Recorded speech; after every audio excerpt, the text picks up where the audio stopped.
Greetings, and on behalf of the Society of Catholic Scientists and their president, Professor Stephen Barr, and the Science and Religion Initiative and its director, Professor Christopher Baglow, both of whom are with us today, I want to welcome you to our third Steno Lecture entitled The Impact of Asteroids, to be given by Brother Guy Consolmagno, director of the Vatican Observatory.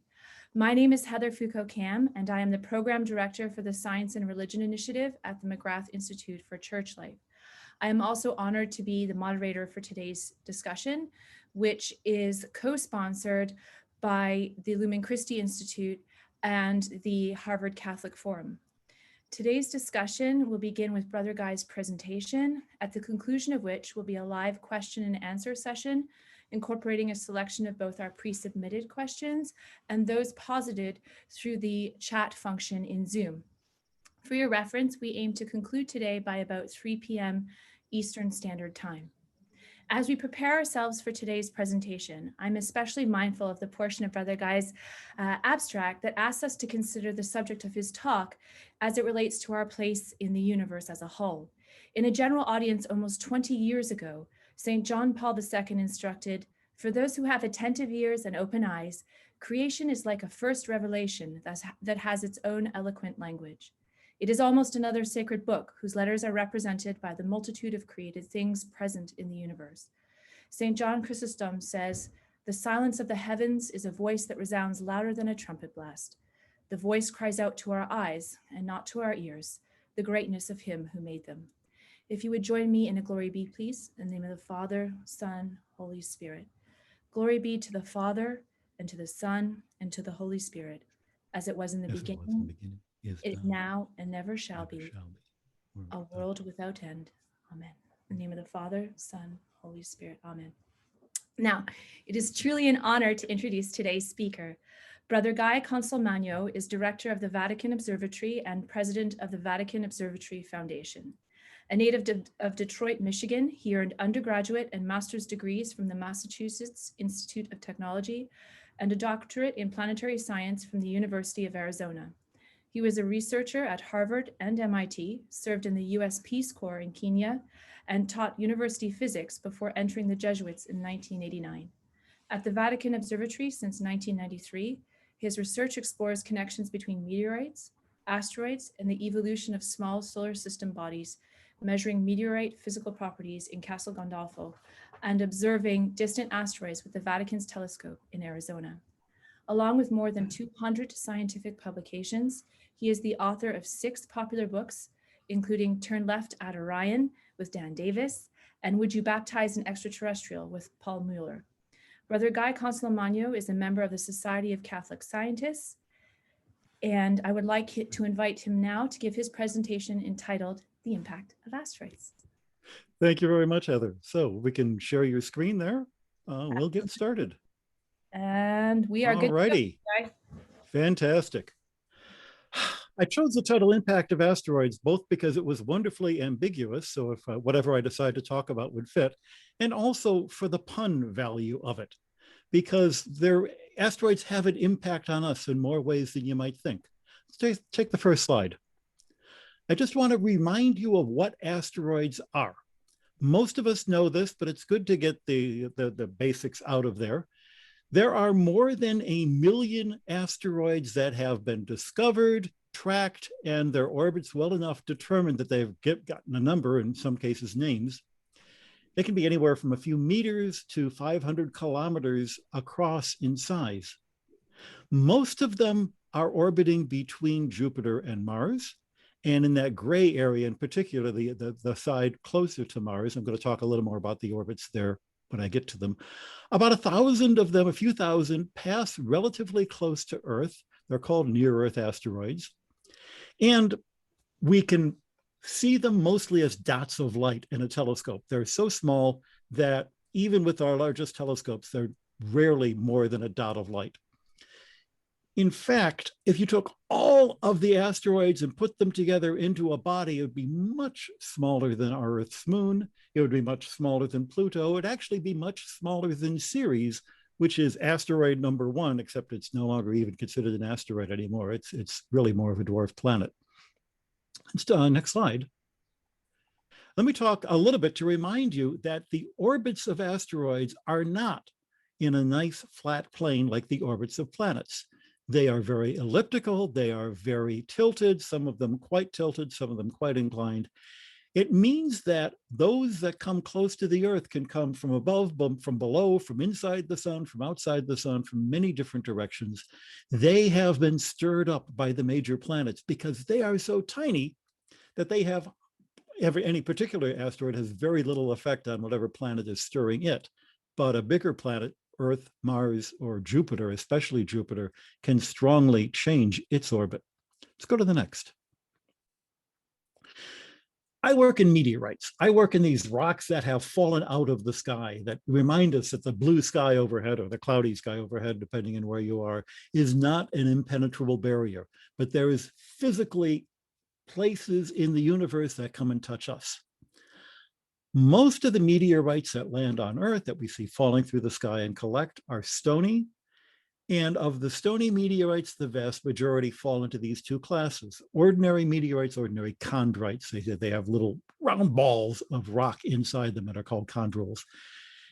And carbonaceous chondrites, which is an unfortunate name. Mostly they're very dark and they're very oxidized. Not all of them contain a lot of carbon, but some of them do. The asteroids, it turns out, when we first began to measure their colors and their absolute brightnesses, and that was back when I was a grad student in the 70s, we recognized that they also fell into these two classes, which were given the names S-class, S to make you think of stony, and C-class to make you think of carbonaceous. Now, anyone who studied philosophy of science knows you should never use names and classifications that have a theory behind them, because the theory could be wrong. And there have been times when we've wondered whether the C types really are carbonaceous or not. That's something that we're hoping to find out real soon. Nonetheless, the point is there are these two classes of meteorites and there are these two classes of asteroids, and they seem to be related to each other. Let's go to the next. This is a marvelously ancient and obsolete picture of how we think how we used to think the solar system was put together. But I'm showing it to you because it illustrates an interesting point. We know that planets are formed out of a cloud of gas and dust. We know this because we've actually seen these clouds of gas and dust in places where stars are forming. And because things are spinning, it flattens down to the shape of of a frisbee. The sun is at the center. And then there's gas outwards, gas and dust. How much gas? How much dust? At the very least, there has to be enough gas and dust to account for the masses of the planets. Well, back in the mid-70s, a fellow named Stu Weidenschilling made a really interesting, probably wrong, but interesting calculation. And if you hit next, you'll see what he came up with. Imagine that every planet was ripped apart and spread into a zone that was centered on where its orbit is now. And if it was just a rocky planet, then you add in 100 times as much mass to account for the gas that goes with the rocks. If you look at the surface density of that disk, you see the graph you see on the left, and it's a very suggestive, smooth curve from Earth to Jupiter to Saturn to Uranus. Now, the world turns out to be much more complicated than this. But what this illustrates is that Mars is deficient by more than an order of magnitude of the mass that it ought to have. But the stuff in the asteroid belt is down by 1, 2, 3, 4, more than 4 orders of magnitude. Whatever stuff was in the solar nebula when the planets were being formed, 99.99% of it is gone. What happened to it? Who did that? And the answer, of course, is Jupiter. The next slide should cue me in on this. If you look at where the asteroids are compared to where they orbit around the sun, you discover they're not smoothly distributed. This is an old figure. This is about a 50-year-old figure.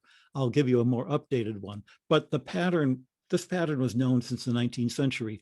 There are gaps, which was discovered by a fellow named Kirkwood in the 19th century. They're called the Kirkwood gaps. Jupiter is out where it says 1 to 1. And there's a bunch of asteroids that orbit around with Jupiter that are called Trojans. But you'll notice that there are boundaries, strong boundaries at 1 to 2, 3 to 7, 2 to 5, 1 to 3, and so on and so forth. What's this all about? Jupiter is massive. Its gravity pulls on the gravity of anything that comes near Jupiter. Now, the stuff that's nearest to Jupiter are the asteroids. But if Jupiter has gravity pulling on your asteroid, the pull is going to be the strongest when the two of them are lined up in their orbit relative to the sun. And that's going to be random unless the orbit of the asteroid is some small ratio of the orbit of Jupiter. So let's say the asteroid goes around the sun twice every time Jupiter goes around the sun once. Then Jupiter starts pulling on the asteroid's orbit at the same place in each orbit. And this creates a resonance. Probably most of you know what a resonance is, but I'll just remind you that when you were a little kid and you would go to the swing set in the playground, if you just sort of swung your legs back and forth at random, the swing didn't do anything. But if you carefully calculated the length of the swing from your center of mass to the top of the swing, and then calculated from that the period of that pendulum, and carefully swung your legs at exactly that period, or twice that period if you wanted to. Well, of course, you just do it by swinging until you notice that the swing starts swinging, because every kick that you give, even though it's a little kick, it builds up and it builds up and it builds up. So any asteroid that is in one of these resonance spots, and there are other resonances as well, these are just the easiest ones to illustrate, is likely to have its orbit kicked by Jupiter to the point where it gets thrown out of the asteroid belt. Well, the first question is, how come there's hardly anything between 1 to 1 and 2 to 1? We now know the answer to that. As the asteroids get kicked out of the solar system, conservation of angular momentum says that Jupiter's angular momentum has to move Jupiter inwards. So the position of the 1-2 line, which is one of the strongest ones, swept across the early part, and frankly, swept across virtually all of the asteroid belt, which is why so much of that stuff got kicked out, less strongly as you were farther away from Jupiter, but still significantly. So the question is, are those asteroids that are in the inner part, are they remnants of a much bigger population that used to be there? Or are they sitting there mostly because those are stable against current kicks of Jupiter? The answer is probably a little bit of both. As I say, this picture is 50 years old. If you hit next, you can see there are a lot more smaller asteroids that we've been able to discover since then. And this picture itself, the new one, is still probably 20 years old now, but the pattern still remains. There are some asteroids that, because of the resonance, are stable, and those are the Hildas and the Trojans, but there are other asteroids that are hiding between the resonances. Next slide. I was asking, are they primordial or not? If you classify asteroids by their reflectance and their color, there's the S's, there's the C's, and then the CH and the XC and the X and the XC, most of those X's are just other versions of dark asteroids. The XEs are enstatite types. V's look like asteroid Vesta. It's kind of a mix here, but I don't want to talk about the big asteroids. I don't want to talk about Ceres and Vesta and Psyche, not today. I could give you an hour on any of those. So let's go to the next slide. If you get rid of those, this is the volume fraction, not the mass fraction, but the volume fraction. It's roughly the same within a certain narrow annulus, narrow ring in the asteroid belt. And you notice there is a chunk of the green enstatite meteorites that I didn't even talk about that are sitting mostly close to the inner side of the asteroid belt. Then it's the red ones which are slowly dying away and the dark ones which are building up.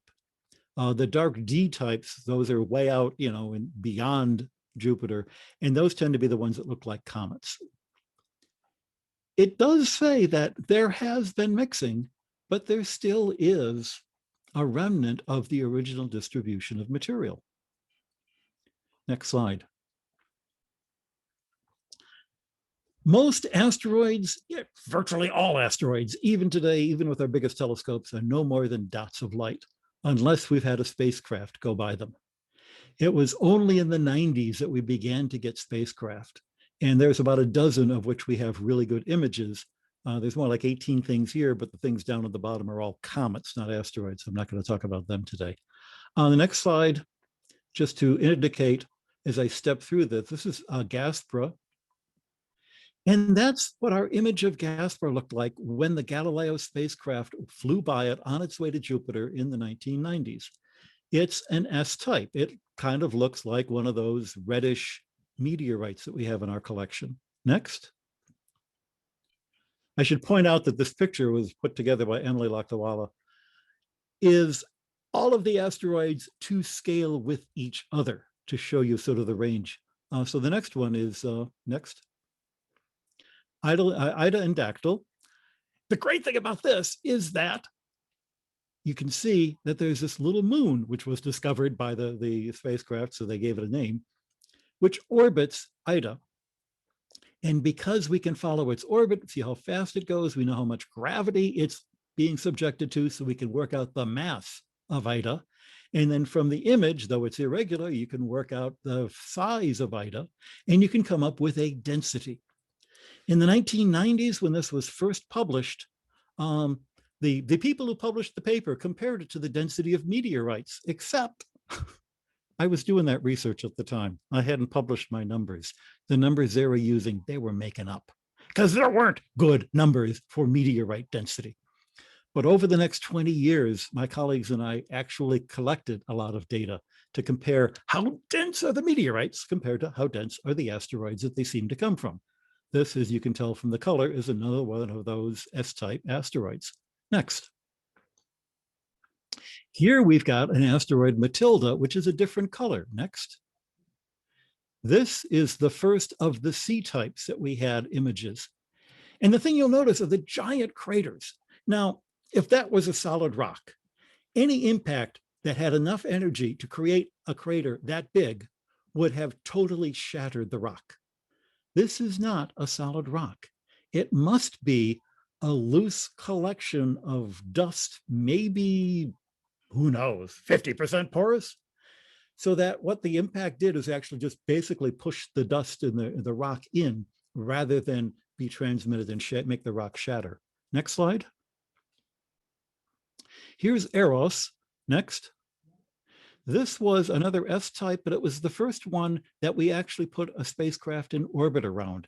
And eventually it landed on the surface, which was a pretty cool thing to be able to do that. And it says image by Hayabusa. That's wrong. It's not an image by Hayabusa. I just realized that. It was an image by the NEAR spacecraft. Next slide. Itokawa, this is a really tiny dot. Next slide. But this was an image by the Hayabusa mission. The Japanese went and actually collected a little bit of this stuff and brought it back. And you can see it's a very irregular shape and is beginning to look like a pile of rubble. Next slide. This is the largest one in our group, the largest we'll be talking about. I don't have, Ceres and Vesta would so totally swamp these that you wouldn't even be able to fit them in the same picture. So next. This was asteroid Lutetia, and this was imaged by the Rosetta spacecraft on its way to a comet. So most of the instruments it had were designed to make measurements of comets, not asteroids. It appears to be a little bit denser, and maybe it might be one of those E-types. We're not sure of that. Next slide. On the right, at Epinal, that's one of the meteorites in our collection. If you look carefully, you can see little round things, but it's nice and tightly packed and tightly constrained. On the other hand, if you ask what happens to dust in a cloud of gas and dust, Jay Bloom had this article nearly 20 years ago now, showing that the dust is going to collect itself into something that's maybe 65, 75, 85% porous. How do you go from dust bunnies, which is what you'd expect in the solar nebula, to solid rocks, which is what we have in our meteorite collection? And the answer to that is really interesting, or at least it would be interesting if I knew what the answer was. It's one of those things we've been puzzling about for 20 years. But it does show that things have evolved and gone on at great length. In the asteroid belt, what we're seeing is not just the leftover dust where nothing has happened to these guys. These guys have been formed and gone through the ringer. They've been compressed. They've been broken up. They've been reassembled. This is part of the story of what we learned about the asteroids. Next slide. I mentioned measuring those densities. What we found is that the C-type asteroids are half the density of even the lowest density C-type meteorites. The S-type asteroids are good 10, 20, 30, 40% less dense than the meteorites we believe come from those asteroids. And all those numbers on the right with those boxes and the error bars, they're sort of showing the range of the different measurements, that's 20 years worth of work at our meteorite lab in Castel Gandolfo. But it tells us that the asteroids are not just big rocks of this other stuff. They are piles of rubble. They have already been formed, put together, made rocks, broken apart, reassembled, which of course is what you would expect if you're looking at an asteroid belt where 99.99% of the material was swung around by Jupiter's gravity. Of course, they're going to run into each other. And after they break up, they're going to fold back together again. Next slide. If you know what the density of the meteorite is and you know the density of the asteroid, you can actually calculate for the dozen or so asteroids for which we've got reasonable density data, how much of the asteroid is empty space. So from bottom to top, the smaller to the bigger asteroids, and there's this marvelous line above that, you get dwarf planets. You don't get asteroids anymore because they can form themselves into spheres. But next slide. The ones that are closest to the Earth, the smallest ones are the near-Earth asteroids. Not enough to really say anything. Next slide. All of the ones that are really porous, like 80% empty space, are generally comets or the kinds of asteroids that we think are related to comets. Next slide. The C-types in general tend to be the kinds of asteroids that are about half, 50% porous. And the next slide. The red ones, the S-types, tend to be about 20 to 30% porous. So the really porous ones are in the outer solar system or C-type. Is it because they're weak or because they're closer to Jupiter that they're all broken up? Good question. To give you a sense of what 50% porosity means, imagine you've gone to the beach and you've got two identical buckets and you fill one of the buckets with sand and you fill the other bucket with water. How much water can you pour out of that bucket into the bucket of sand? Generally about half a bucket's worth. Sand is about 50% porous. So that should give you a sense of what do we mean by 50% versus 20%. Next slide. The other thing we have, the other tool, at least we used to have until Arecibo collapsed last December, very sadly, is by shining radar waves against the asteroids, whether they're coming close to us and we can actually get shapes of them, or even just farther away that we get an echo. We know how much energy we sent out. We know how much energy we would expect to get reflected back if it all came back. What we have seen is that the amount of energy that comes back can be related to how much stuff there is 1 or 2 radar depths into the surface, about a meter. And the top meter of every asteroid can range from 40 to as much as 80% porous. So you have this picture of what an asteroid is. Even the ones that we haven't seen, they're piles of rubble with a thin layer of dust, you would imagine. There's another way of measuring this, which is how long does it hold on to its heat from the daytime to the nighttime? And again, this tells you that the top layers are layers of dust. They're not solid rocks that radiate their heat away. Remember the layer of dust that we expect to see on asteroids. Next slide. Now I'm going to talk about two asteroids that have been in the news, which we've actually visited. Next.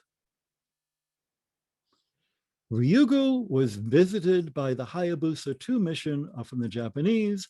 Bennu was visited by the OSIRIS-REx mission, the mission from the Americans. And the first thing you notice is they look just like each other. Well, that's a cheat. Next slide. That's actually what they are to scale. But the shape is very distinctive, like a top, like a dreidel. And it's not surprising that it looks like that, because people who have worked out the physics of rubbles of pile that are spinning fast enough that stuff would fly off the equator have calculated, next slide. Oh, but first of all, this is what I get from it. Just give you a sense of how big Bennu is compared to things you might have recognized. And the next slide. Oh, this shape is not unusual because we have actual radar images of other near-Earth asteroids, and we have seen this shape before. So there are a number of asteroids that have this peculiar shape. And finally, next slide. This is the paper that calculates if you've got a pile of rubble that's spinning fast enough that stuff should fly off the equator, this is the shape that it will drag itself into when you include in your calculation the fact that there's friction among the different pieces. You don't have to read the entire slide there. It's probably more than you want to get into. But next, here is something to do with the spin of asteroids that is key to understanding both why we're studying them, what the impact of studying them is, and how we can explain how they're shaped. Mr. Yarkovsky was a Russian scientist from about 1905 who published a paper with this crazy idea of what could move things that are in outer space where there's no friction, non-gravitational forces. And he came up with 2 or 3 of them. One of them he suggested was, well, they're traveling through the ether, so the ether might have a drag on them. Of course, we now know from relativity there is no such thing as ether, but this was before relativity. Mr. Yarkovsky also noted that the afternoon side of a spinning body is going to be hotter than the morning side. The afternoon side is therefore going to be radiating energy at a higher frequency, higher energy photons than the morning side. And this means there's going to be an imbalance from how much is radiated one way versus how much is radiated in the other way, which will, think about this. The sun is down at the bottom. The sun is shining on our asteroid. If our asteroid is spinning counterclockwise, the way that the Earth spins, the side that's the trailing side is going to be emitting more energy, and that's going to give an extra boost to the asteroid, and that extra energy is going to cause the orbit of the asteroid to slightly increase. Very slowly, you'd think, oh my gosh, the difference is going to be minuscule. But we've got hundreds of millions of years. This is how material can slowly eke its way from wherever it is until it runs into one of those resonances with Jupiter and suddenly gets on the fast track and gets kicked into an orbit that crosses Earth's. The Yarkovsky effect, as I say, was developed in a paper in 1905 and completely ignored. In 1950, a fellow named Erpik rediscovered it, or maybe it was Oort, I forget which. I should know this better. Anyway, rediscovered it. We could not find the original paper, but he had seen the original paper and published this in 1950, and then it was forgotten. A graduate student who was a student with me at MIT in the 70s named Charlie Peterson rediscovered the rediscovery and worked up some more about it and published it in the literature, but then it was forgotten for another 20 years. Finally, in the 1990s, with some high-powered mathematicians, the effect was finally really nailed down, and now we recognize it as a major effect that moves the asteroids. But the people who did this, next slide, came up and discovered another effect. O'Keefe and Radovisky and Paddock, along with Yarkovsky, noticed that if there is irregularities on the asteroids, and you've seen those pictures, they are irregular, then one side is more likely to be emitting photons in the direction of the spin axis compared to the other, and that's going to change the spin of the asteroid. But of course, the spin of the right of the asteroid is also, it's self-limiting because that is what controls whether or not you have a Yarkovsky effect. This means that number one, you should be able to see the spin rate change with time, and number two, the spin rate should spin itself up to a point that we can actually see and measure. And that's one of the reasons we love to follow the Yarkovsky, the spins of asteroids in space to see if they are actually matching the predicted spin rates of the Yorp effect. And so far, the answer is yes. This really seems to work. So let's go to the next slide. Hayabusa, as I mentioned, visited asteroid Itokawa in 2005, touched down. It was supposed to bring back a big sample. Next slide. Unfortunately, it wasn't as dusty as they thought it was going to be, and all they could get were tiny grains inside the capsule. Nonetheless, they were able to scrape off the grains and measure them very precisely and find that, yep, it looks just like an ordinary chondrite, a type LL ordinary chondrite, because Itokawa was an ordinary S-type asteroid. Next slide.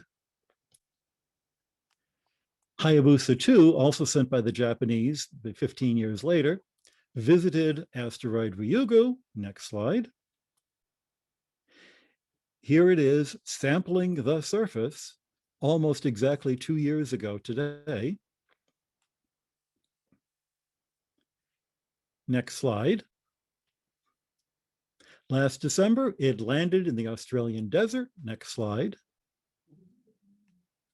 And you can see how big the capsule was that actually came down compared to the people collecting it. Next slide. And it worked. We now have chunks of an asteroid that didn't have to go through the Earth's atmosphere and get burned up on the way down, that didn't get pre-selected for just the ones that were strong enough to make it here. But this is an actual sample, and we're still waiting to see what the results are. It's going to take a little while for them to release their data, but it's very exciting because we will know, is this C-type asteroid actually made of stuff that looks like carbonaceous meteorites? What I've heard from the scuttlebutt is probably yes. Next slide. This is the American mission OSIRIS-REx, which is a miserable acronym that I don't even gonna waste my time trying to remember. This one is run here where I am at the moment, the University of Arizona in Tucson. Next slide. This is the plaque on the building where the people doing the work are living. It's the Michael J. Drake building. Michael J. Drake was my first thesis advisor. I was his first graduate student. Sadly, he died about 10 years ago, so he didn't get to see the mission be fulfilled, but the mission was his idea. Next slide. In orbit around Bennu, the odd thing they discovered is that the blue area means it's a little bit lower. The equator doesn't exactly look the way that it was supposed to, according to that marvelous theory that I showed you earlier. So there's, still more things to be understood. Next slide. But this is what the asteroid looks like as it spins. You get a sense that, yeah, not only is it a rubble pile, but there are big chunks of rubble sitting on top. Remember, this is something the size of the Empire State Building. So those rocks are pretty big rocks. They're several stories tall. Next slide. And I thought the surface was supposed to be dusty. They thought the surface was supposed to be dusty. They designed their capture mechanism to collect dust. And this is what they saw. And these rocks are pretty big, 24 feet wide, and they're for the bigger ones. Next slide. Some pretty big rocks. Next slide. So this is the big rock at the top there is, 70 feet long. That's a big rock. How is it that we were so wrong with the way it emits heat and the way it reflects radar waves? How could we have been so wrong? Next slide.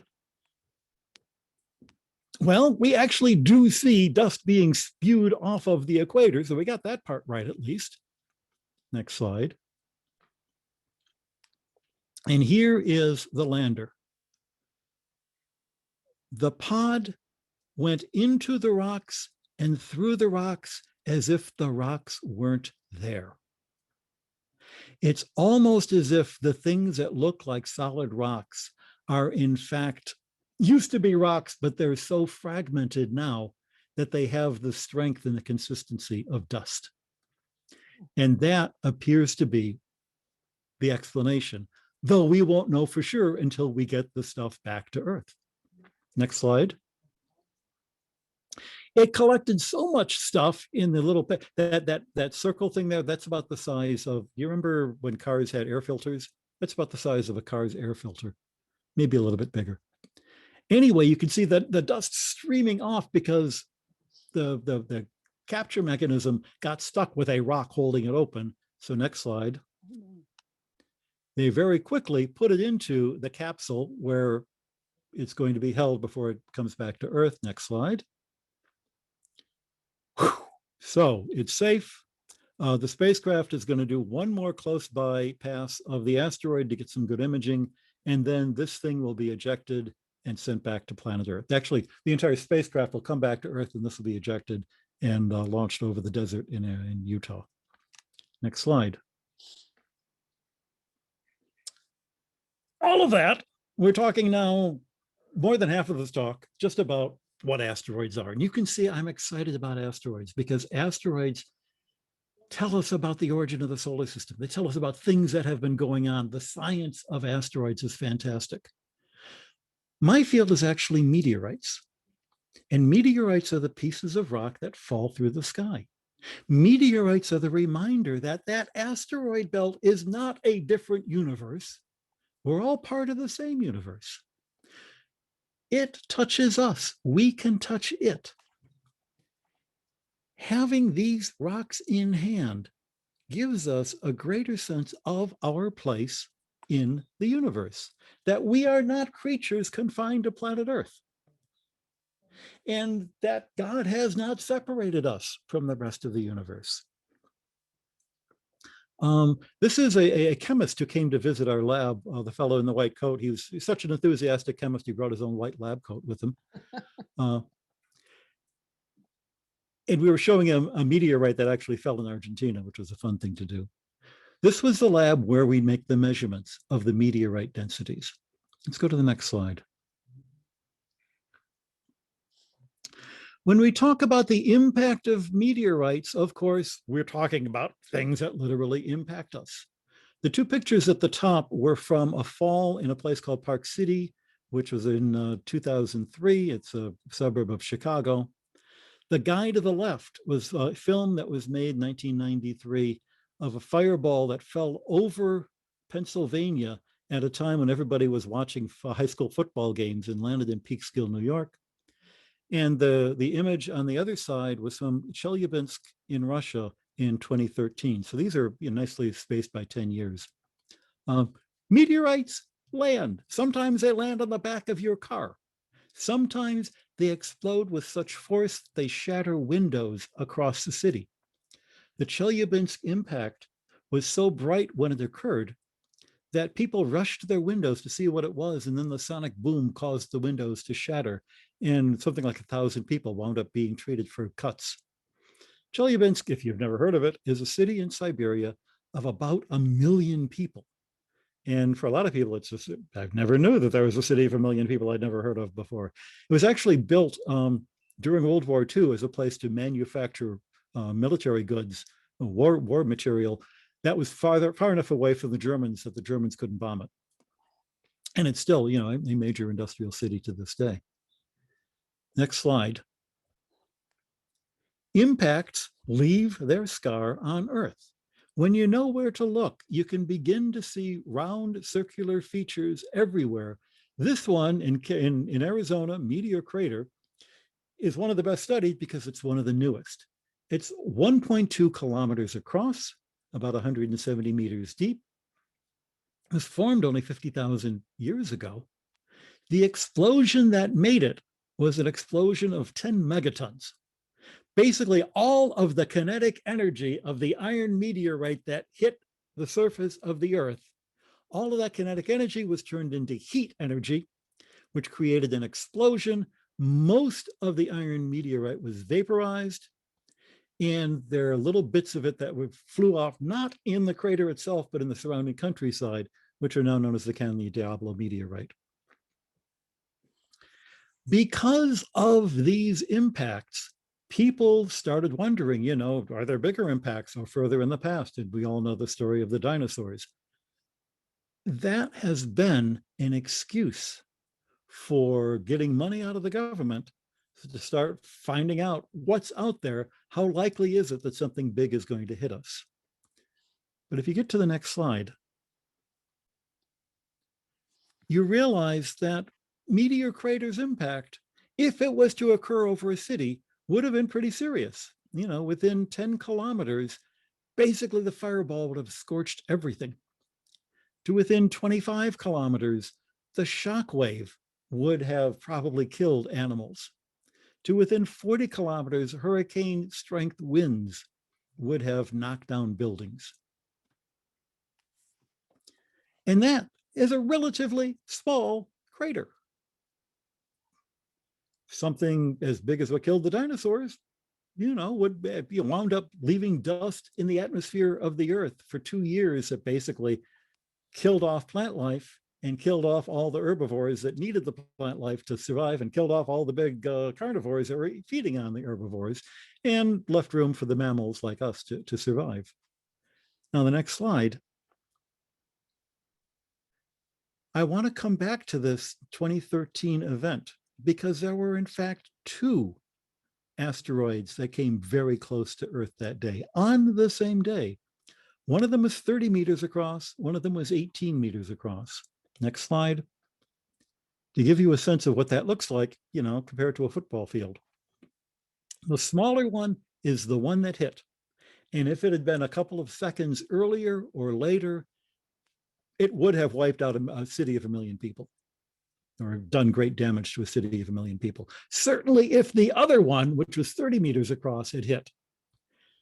For a long time, people would say, oh, the odds, you know, the worldwide catastrophe of killing 8 billion people, though it will happen once every 100 million years, there's nothing more important. It's these guys.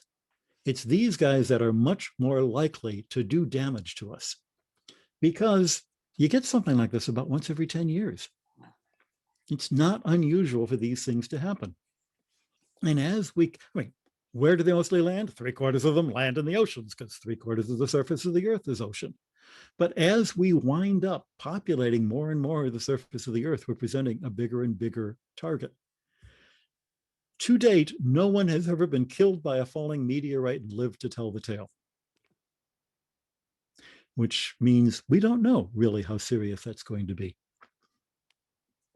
But meteorites or asteroids of this size have a different impact. And that's what I want to end on. So next. We know what the asteroids are made out of because we have pieces of them called meteorites. If you had a stony asteroid from a stony meteorite, those are the most common ones. 15% of that rock is metallic, mostly iron, some nickel, but it also has all of the other rare metals, gold and platinum and copper and silver. So I did a simple calculation. I assumed a spherical asteroid, you know, the joke of assume a spherical cow. I assumed a spherical asteroid. I said 15% of it is metal. I know how many tons that is. You look up in the Wall Street Journal what that's valued at today. And oh, you can get a couple of $1 billion out of mining one of those guys. Sounds impressive. How many mistakes can you make? Can you find in those assumptions? Number one, how expensive is it going to be to get that stuff? Number two, who says the value is going to stay the same once we're mining it and bringing it back? And number three, that's pulling apart a 1 kilometer body. Next slide. If you had one of those 30-meter bodies, like the one that almost hit us in the Chelyabinsk, altogether, you're not quite getting $1 billion worth of stuff. It's not so spectacular. It's a lot easier to pull apart, put back together, but not so spectacular. Next slide. In fact, though, the real value to be found in mining asteroids is not the metals, but in the water and the oxygen that you can extract from them. Because once we go into space, we're going to need water. We're going to need oxygen. We don't want to have to carry that all up with us, especially if it's already there to be collected. And that's why it's no accident that the two missions that were recently sent to Ryugu and Bennu are both missions to C-type asteroids to find out how much water and how much carbon is there. How much can we bring back? That's where the value is to be found. And so it's not the value of water on Earth, it's the value of water compared to having to lift it out of Earth's gravity to someplace where we could use it. With that in mind, next slide, NASA for the last 10 years has been working seriously on what do we need to be able to do to exploit materials in space. I'm actually, and we at the Vatican Observatory are actually part of a larger NASA virtual institute called CLASS, which is studying both the meteorites and what it takes to go onto the surface of something that it looks pretty, are these really rocks or are it dust? How do you anchor yourself? How do you drill things down? How do you process it in sight? Because, you've got 24-hour sunlight. You don't want to have to bring it back to Earth to manufacture it. You could do it better up there where you've got the energy, where you've got the materials. This is an active part of NASA's research. Not only NASA, but the next slide. Over the last 5 years or so, a number of companies, private companies with venture capital, have been set up to do this. And most of them have gone out of business, even since I made this slide, or else they've been bought out by other companies. There are so many unknowns when it comes to exploiting the asteroid belt that the common wisdom is it's not the first guy up there who's going to make all the money. The first guy is going to go broke. It's the second guy who learns from the first guy who's actually going to make the money. And it means it's kind of scary to try to be the first guy. That's probably why governments have to do it first. There is another twist to this, however. There is a treaty that was signed more than 50 years ago on the peaceful uses of outer space, which treats outer space the way that you would treat the open seas outside of the 12-mile limit, that say that this material is the resource of all humankind. So if I'm investing a few $1 billion into DSI, how can I be sure that I get my return? More deeply, if I'm investing in DSI, who do I complain to when somebody else comes up with a different spaceship and hijacks my spaceship, and rather than directing it to the Australian desert or the Utah desert, directs it to some other desert where I don't know where they are? Well, how do human beings profit reliably and fairly from the work that it takes to work in outer space? Incidentally, the one thing that's mined from space right now is not minerals, but data. And there's the issue of, how do you prevent people from pirating data, or do you even bother preventing people? Do you rather monetize that data in some other way? One of the interesting things that's come up in the next slide is that because of the issues of treaties, a lot of small countries like Luxembourg, like the Isle of Man, like the United Arab Emirates, who have just sent a spacecraft to Mars, are setting themselves up as places where you can incorporate your company, so that if you're, a young Elon Musk, and you don't want to have to worry about the US government not only taxing you, but telling you that, hey, we've signed this treaty that we've pledged to support saying that you can't keep all of this? Well, you just find a country that didn't happen to sign that treaty. How do we as human beings regulate and do it in a fair way? Because let's face it, if you've invested $1 billion into making this happen, you really ought to be able to get some of that $1 billion back. Yes, it seems only fair. Next slide. The impact of this kind of mining outer space is both good and bad. You basically have unlimited resources. You don't have to pollute the earth to get at these resources. You can even manufacture the things in space so you don't have to pollute the earth with the factories. This has the possibility of producing low-cost goods that all nations in theory have access to. Next. That will do wonders for preserving the earth. Next. On the other hand, who's going to control it? Because what thing we found, even if you happen to, I happen to like Apple computers, but, Steve Jobs was not the kind of person I would have liked to work for. I happen to think electric cars are great, but Elon Musk kind of gives me the creeps at times. Who do you want to actually have control of these resources? Next. What's it going to do to the nations right now, mostly the poor third world nations who get their income from exporting raw materials? Nations like the Congo, nations like the United States, which gets most of its foreign capital from exporting raw materials. How is this going to change the economic balance? Already within a place like the Congo, there's civil wars over resources. This is only going to make things worse. And finally, next, who's going to be able to do the work? Let's face it, most of the mining is going to be done by robots. Robots have to be built by skilled labor, probably run by nerds like me who are, work in nice, comfortable, air-conditioned rooms. The kind of entryway jobs for unskilled labor of third world people is just going to disappear. These are implications that can be addressed, but only if you recognize that they're there and that they need addressing. The next slide. And all of this reflects back on things that Pope Francis has talked about in Laudato Si.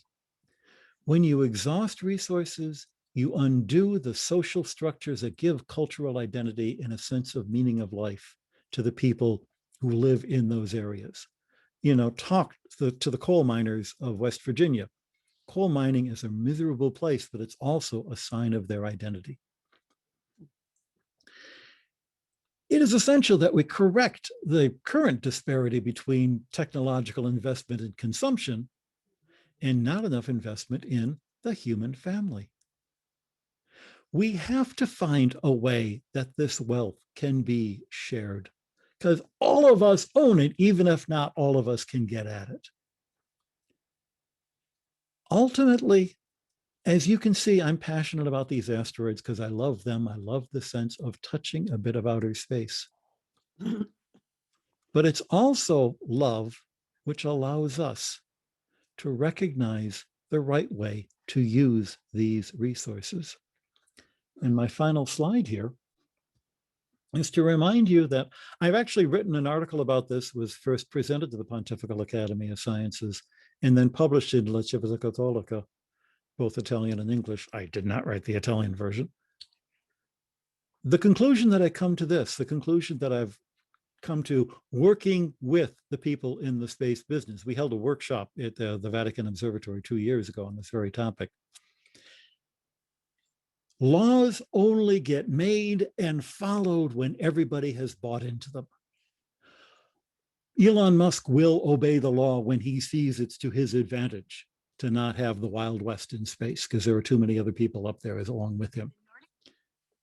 The only way that the rest of the world will get involved is if the rest of the world also becomes in some way stakeholders. that there are, space programs of some sort or another, even in third world countries. And in fact, that's the case. About 90 nations have people involved in some way of space, usually using space data as part of their government. We need to be sure that the entire world is a stakeholder in the use of outer space. And in that case, there could be a wonderful impact to the asteroids on our human life. And with the last slide, and open it up to questions. If you wouldn't mind making sure that you are muted for the question period with Brother Guy. If you would like to put your questions, please, in the the chat function on Zoom, we'd be ever so grateful so we could ask them in an efficient manner. Brother Guy, our first question, and thank you very much for your presentation. Our first question comes from the SCS president, Professor Stephen Barr, and it has to do with Ceres. So, it's kind of a two-parter, if you will. The first part was, could you speak to who discovered Ceres? I think it has a good degree of application to the mission that the SRI and the SCS and yourself shares. And then finally, the second part to that question, if I may, Professor Barr says he's read that Ceres did not originally form in the asteroid belt. Is it just a coincidence that it's in the asteroid belt now, or is there some inherent instability there? If you could speak to that, we'd be very grateful. Sure. Ceres was the first asteroid, and long before people had done that trick that I showed you of the feeding zones of the planets, people noticed irregularity in the planets and noticed that there was something missing about in that gap between Mars and Jupiter. Using mathematics that had nothing fundamental underneath it,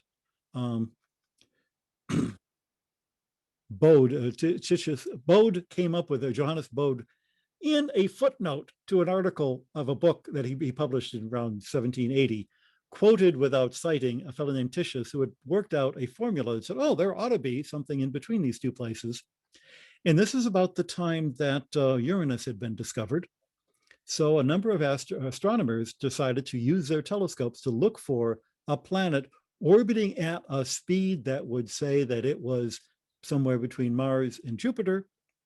The first guy to find it, the first guy to succeed to find anything there, was Piazzi, who was a priest in Sicily, working for the king of Sicily. And he discovered it on New Year's Day of 1800, which was the beginning of a new century, which is a lovely time. He got a gold medal for his efforts, and he then immediately turned around, sold the gold to buy a better telescope, which I think is typical of what an astronomer might do. Of course, it was the largest body, and it was considered a planet for a long time. They didn't know how big it was. All they knew was it was a spot of light. And you could tell it was a fairly faint spot of light because, in fact, it turns out the body is almost pitch black. We now know from having sent a spacecraft to it that it's low in density. It's probably rich in water. There are places where it looks like water is coming out of the surface. There are places where you can see white spots that look like the water was carrying minerals or salts, which evaporated as the water went away. And there are two meteorites, Monahans and Zug, which were discovered immediately after they fell to Earth. So that they were brought into the lab right away. If they'd been outdoors for 24 hours, we would have lost this. They'd have little crystals of salt, halite, NaCl, inside of which are droplets of water. And these look like, the oxygen isotopes are different from the rock. It looks like these are extraneous to whatever. It looks like these are bits of salty water that froze in space that came from Ceres and were collected by the meteorites. Well, this is a completely different structure from any of the things that we were seeing in the asteroid belt, and not all that different from what we're beginning to see out beyond Neptune, what's called the trans-Neptunian objects. We know that the planets have all been mixed up. We know that most solar systems, in fact, have planets so mixed up that we have giant Jupiters orbiting close to their suns. So it's not unlikely that one of those trans-Neptunian objects could have been disturbed into an orbit, lots of them probably disturbed into orbits that cross the asteroid belt The unique thing about Ceres is that it got disturbed in such a way that its orbit was close enough to circular that it is in a place that's been stable over the time it was disturbed, probably the age of the solar system. But we'd love to get samples to find out if we can figure out better, when did it arrive there? Is it really primordial? Or is it, a more recent visitor? Almost certainly it's old. Brilliant. Thank you very much, Brother Guy. I have a question from Roseanne Crouch, and she asks, the loose rubble that you referred to in your lecture, could you speak to what causes it to stick together to become asteroids? Could you just take us through how that actually forms a cohesive object? Yep. I'm reminded of when I was a young student, I happened to be in the audience when Carl Sagan was being interviewed by a couple of hippy-dippy radio jocks, WBOR in Boston. Carl was probably himself 30 at the time, and I was, 20? And so this was 1971. And the guy goes, man, Carl, is there a force that holds the universe together? And Carl goes, yes, it's called gravity. Perfect. But the way that the rubble gets formed is not so trivial. Say you've got an asteroid that has suffered an impact because another asteroid on a more eccentric orbit happened across its path and it was shattered. What happens when it shatters? The bigger pieces don't move so far because the energy is distributed evenly, but the bigger pieces have more mass. And all of these pieces continue in orbit around the sun. So after the event, the finer pieces are probably scattered away, but the bigger pieces still see each other's gravity and will slowly come back together. But remember, what we said about dust is also going to be true about this thing, that they're going to be big chunks, but just basically resting on each other. And it's the internal friction that eventually determines the shape of the object. So after glibly saying gravity, to actually work out the details of it is not at all trivial. Brilliant. Thank you very much, Brother Guy. I heard what you said about Elon Musk, and a couple people have mentioned Elon Musk in the chat. This particular question involves something Musk has said. And further to what you said in your presentation about we are not creatures limited to planet Earth. Would you add anything to Musk's comment about becoming this multiplanetary species? Us exploring space, is that an imperative? What would that give us? Two important sort of extremes that I think you have to remove. One is we should never go to space because we're horrible, sinful creatures, and this is violating what God wants us to do, which sounds crazy, except C.S. Lewis kind of was saying that in his science fiction trilogy. On the other hand, the idea that, in the technological vastness of the future, surely we will be different and we will have solved all of our other problems. And when the aliens visit us, they will have learned how to live together. In the 20th century, the most technologically advanced society in the 1930s used their technology to build gas chambers. Technology is not the same thing as ethics. And Pope Benedict makes this very clear in his encyclical on hope. Technology advances because of its nature that you can build on, but ethics doesn't. It's not cumulative that way. I can't use Socrates' idea of ethics to mean, well, I don't have to worry about those questions anymore. In fact, I can and ought to argue with Socrates and Plato and the other people who have dealt with the big questions. We as human beings will bring sin with us because that's who we are. We lost paradise. And there are going to be problems and there are going to be conflicts, and we hope we can limit wars, but there will be conflict. And yet, when Jesus came to earth, what did he choose as a job? He was a carpenter. He was someone who would manipulate nature to make something better. A table or a chair. In the Greek, techne. He was a techie. Mm-hmm. There's nothing evil about being a techie. In fact, it's something that has been blessed. I mean, the old joke was, of course, he was a nerd. He was a techie. He was single. He lived with his mom, Forget that. He was someone who understood and appreciated the good in humanity that can take nature and understand it and appreciate it and create it into something that is both useful and beautiful. Brilliant. Thank you very much, Brother Guy. We have a question from David Blunton. Could you say more about the interstellar object? And I'm going to try my best. Oumuamua. Could you say it again? Oumuamua. Oumuamua. Would you please Right. would Right. you say a bit more about that? There actually have been two such objects discovered so far. We have a summer school every couple of years at the Vatican Observatory. We bring in really bright students, and one of those students, I've stayed in touch with, Michelle Bannister, works in this field now. She's actually a professor in New Zealand, which is where she's from. And it was a year ago, just before COVID, that I heard her give a talk on this topic. So I'm basically quoting her. First, no, it is not an interstellar object. Yes, it's an interstellar object, but no, it is not, a spaceship. There are not aliens there. Certain professors at certain universities will love to see their names in the paper to the contrary. In fact, we expect to see these objects, and the mysterious thing was that we didn't see more of them beforehand. But part of the deal is that they're just faint enough and just dark enough that even this one was only seen on the way out, not the way in.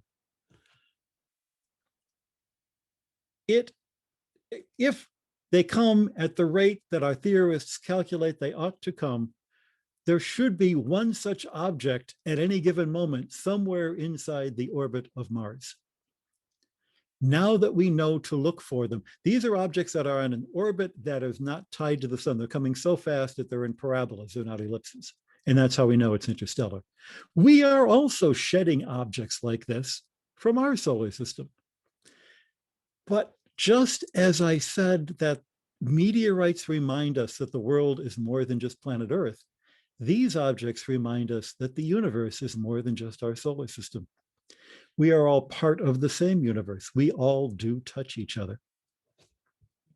Thank you. On the topic of this idea of impact, I heard you mention the word frequency or rate. We have two kind of associated questions from the chat. One from Robert Curlin: mathematically, how do we calculate the probability of meteorite impact? And from Bob Stoughton asking, how frequently are there the asteroid collisions? So maybe not completely related, but both the idea of frequency, if you would. There's two different lines of evidence we can use. The first is purely theoretical. You look at the sizes that we see in the asteroid belt today, and you go to the size frequency. How many are of this size? How many are of that size?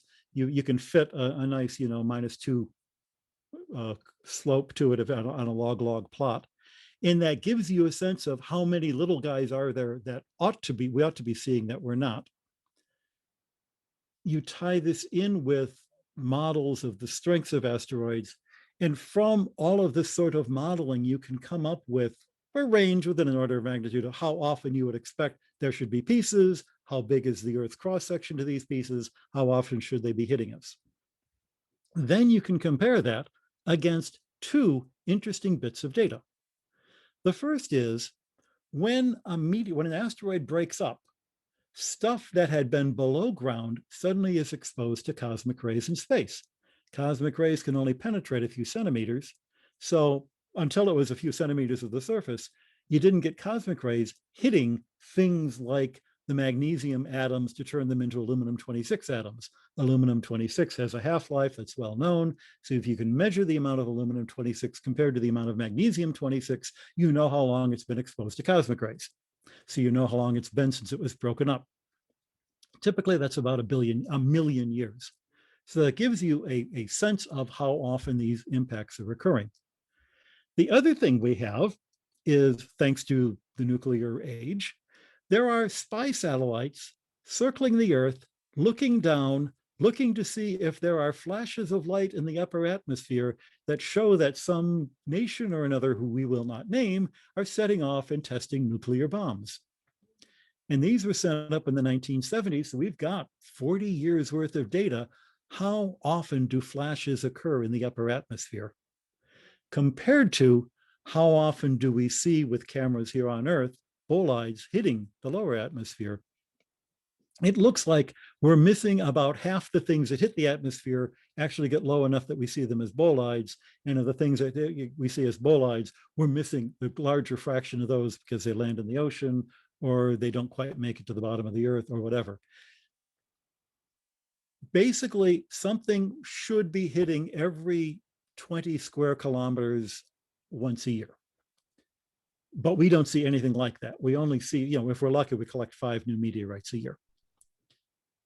So most of these things, after they land, if they land in the forest, if they land in a parking lot, you've got to be lucky to have been in the right place at the right time.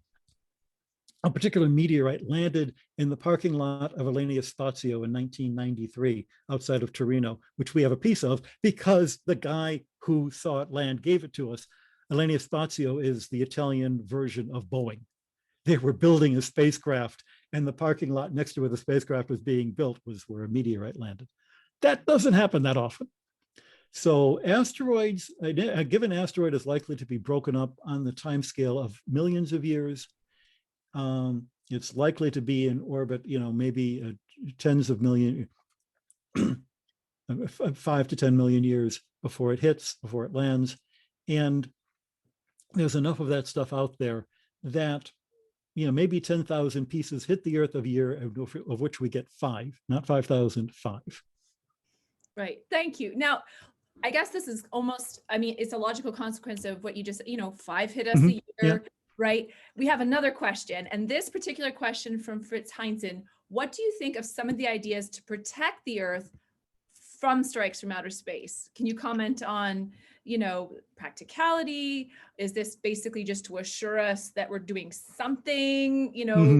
Will it matter? Right. The Earth is a really, really tiny target. The Earth is so small and the universe is so big. But when we see an object that is on a potential Earth-crossing path, even with the best of knowledge, something that has a 50% chance of hitting the Earth is rare. We've never actually seen such a thing, except for small objects, which were like 2 minutes before they actually hit. If you send Bruce Willis up there with a bomb to blow it up, you go from 50% chance that it's going to miss to 100% chance that half of it will hit. That's exactly the wrong thing to do. Instead, what you want to be able to do is to spot one of these guys far enough ahead of time that you can slowly nudge it out of an Earth-crossing orbit. Which means you want 50 or 100 years time. There is a spacecraft being designed right now called DART, which will nudge the moon of an asteroid to see how much energy does it actually take to nudge a body, which maybe is fluffy, maybe it's not going to react the way that hitting a rock would here on Earth. It also tells us something about the physical structure of how they're put together, which is interesting scientifically. We're in the process of learning how to do that. But the easiest thing might be to do something that would increase the Yorp effect by changing the thermal conductivity of the surface. Painting it black or painting it white or painting one side black and the other side white in order to get it to slowly nudge itself out of where, so that if you have 50 or 100 years lead time, that's something you can do something about. If it's a comet and we know about it, a month ahead of time, well, pray. That's about all you can do. Thank you very much. And I was going to begin this question with the reference. I appreciate the Armageddon reference. I didn't know if this is the proper venue.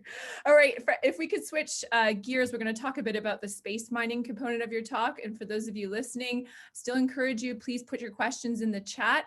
If you would direct them to everyone as opposed to me privately, that would be wonderful because we have people monitoring the chat.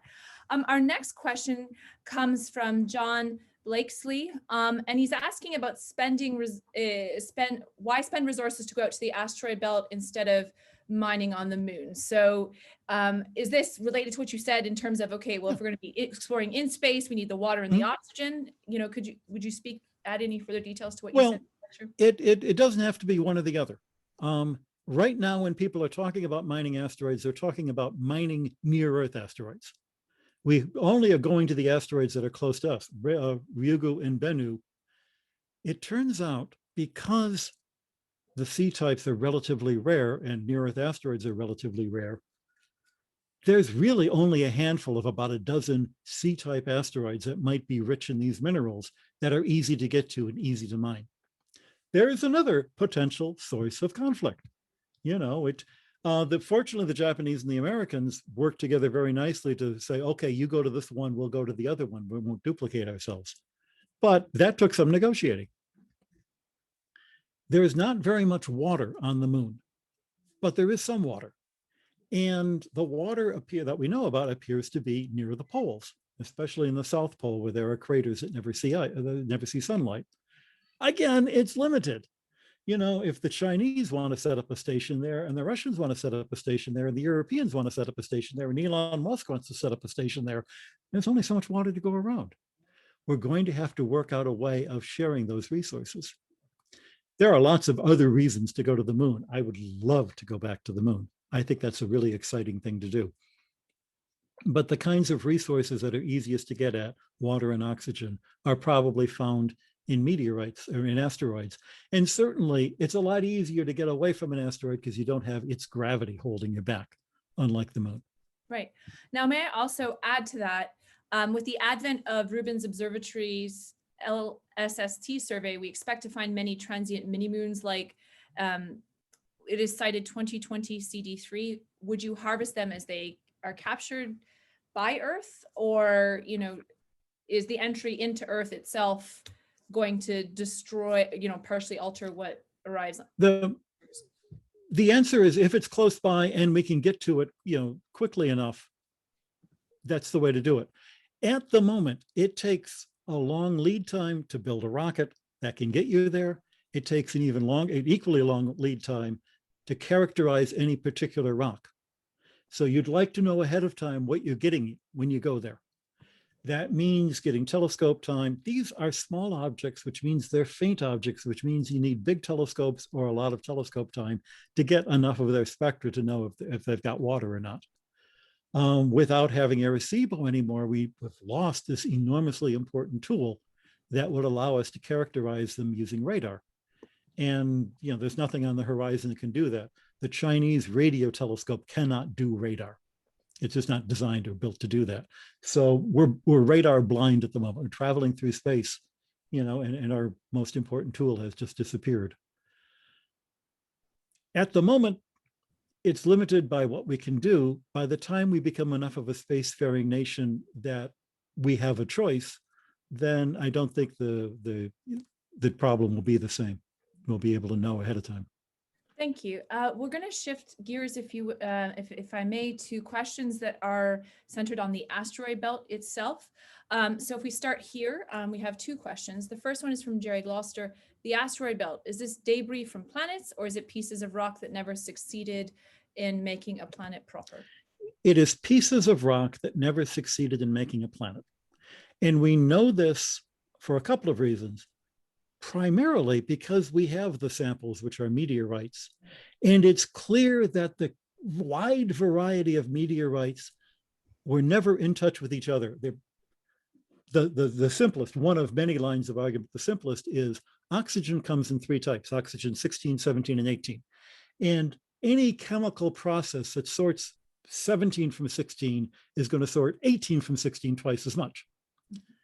But we find in the meteorite collections meteorites that have wildly different oxygen 18 abundances relative to the 16 and 17. They came from different pots. They came from different times or places in the formation of the solar system, and they never talked to each other. They never were homogenized. It's not just oxygen, but that is the easiest one to demonstrate and one of the easiest ones to measure. So no, this is not a planet that broke apart. The asteroids themselves did break apart, absolutely. But it's probably tens of thousands of bodies the size of Ceres that mostly ground themselves up.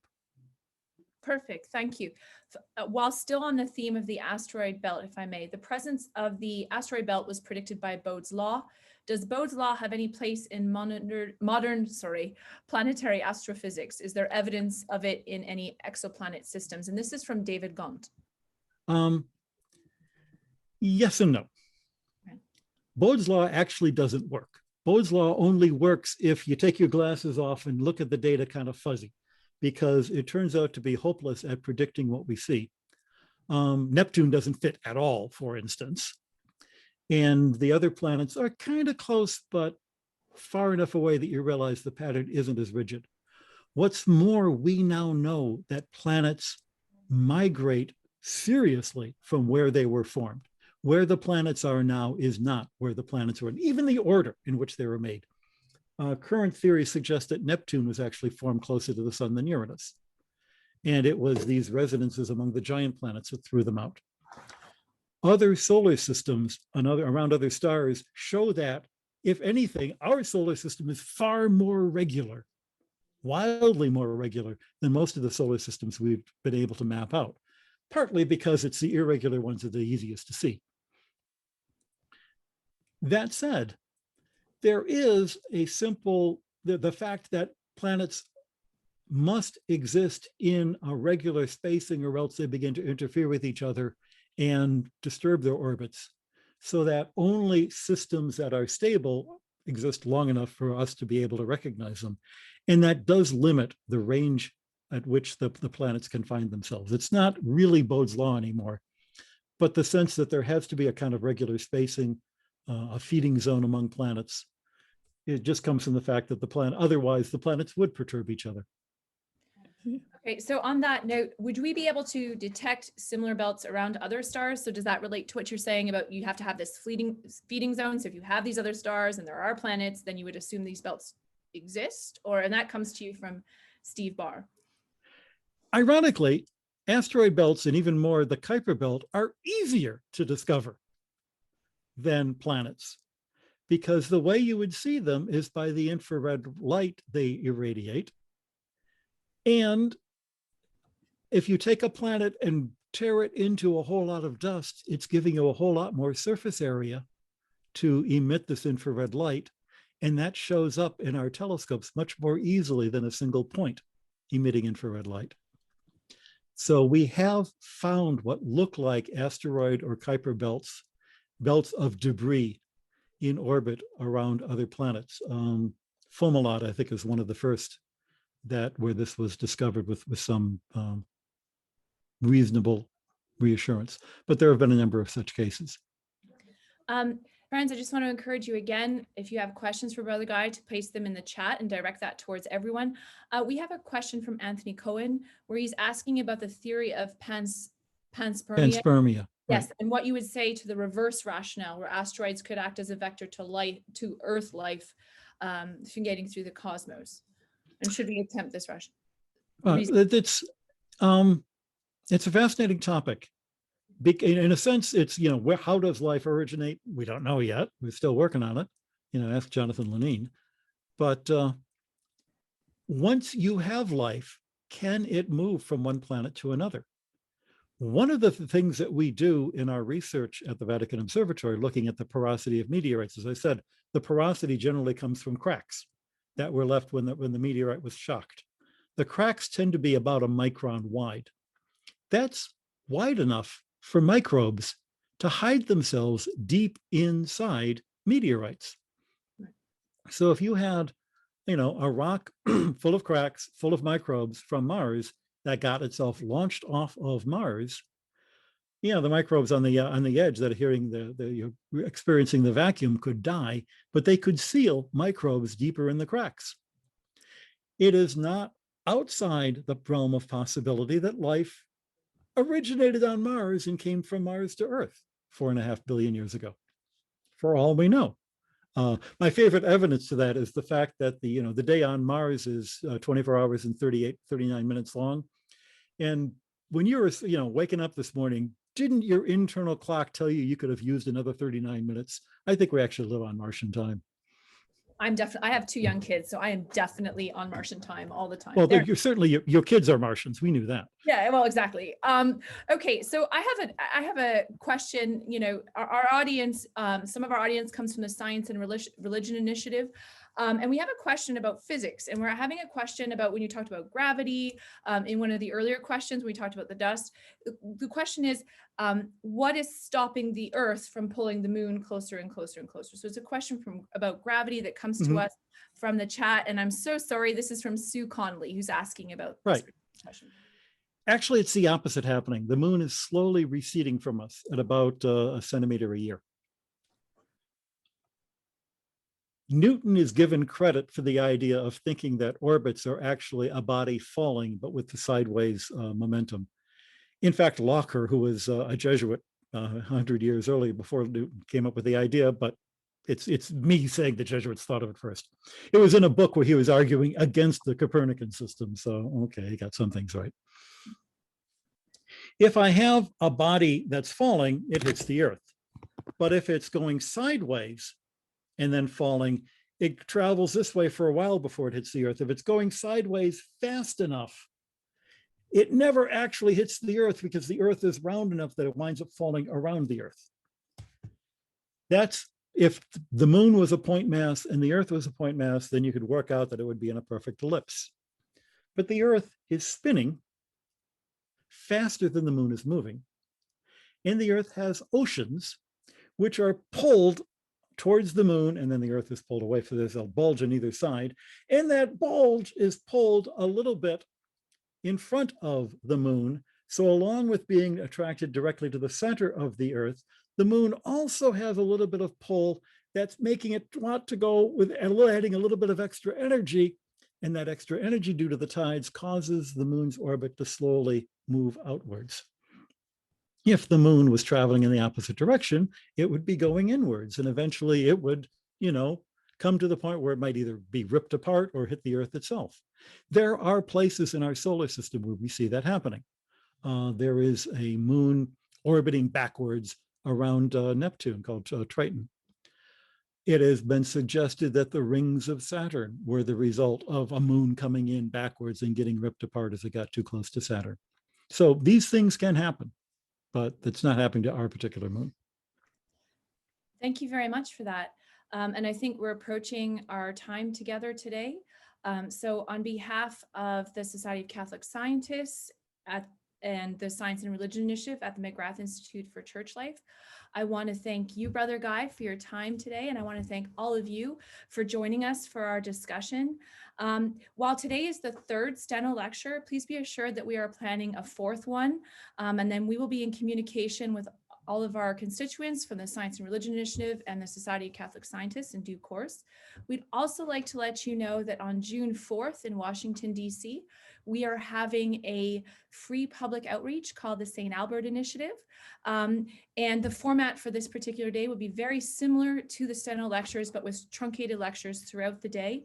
And we'll have a series of topics represented, including the intersection of science and faith, and cosmology, extraterrestrial life. I know there were a lot of questions about that today, and creation and evolution. Should you wish to attend, we are asking that you register, even though there is no cost, at mcgrath.nd.edu/St. Albert.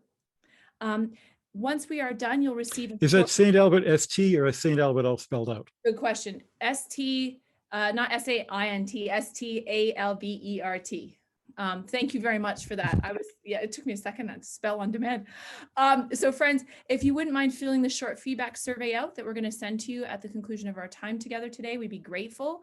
It's anonymous, it's 6 questions, and you do not have to answer every single question should you wish to avoid 1 or 2. So on that note, I'm going to wish all of you a blessed rest of your day, and I look forward to the next opportunity to discuss issues at the intersection of science and faith with you all. Have a wonderful day. Goodbye.